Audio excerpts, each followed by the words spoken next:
নমস্কাৰ। আজি বহু দিনৰ মূৰত নদী পাৰত ফুৰিবলৈ আহিছোঁ। লগত আছে আমাৰ পিতাই আছে, পিতাই মাক আছে।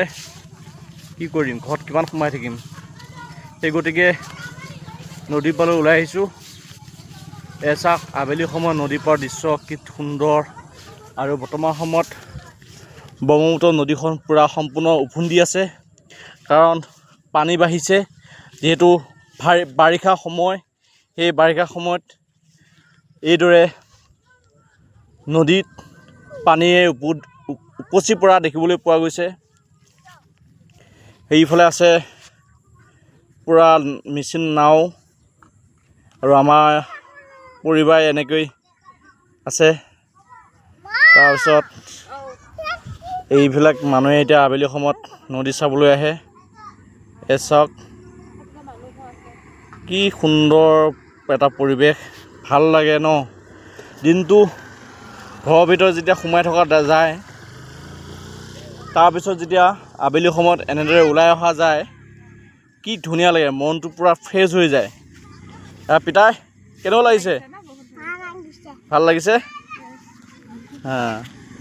চাওক আবেলি সময়ত বহু দূৰ দূৰৰ পৰা নদী পাৰলৈ লোকসকল ঢাপলি মেলে। চাওক বাৰিষা সময়ত পূৰা মানে নদীখন বগা হৈ পৰে, পানীয়ে যিহেতু উফন্দি পৰে পানী নদীৰ বুকুখন। চাওক গাইজ, চাওক কি সুন্দৰ এটা ভিউজ।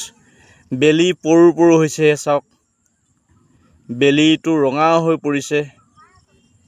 চাওক টুলুং বুটুং নাও পাৰত লগাই থৈ দিছে।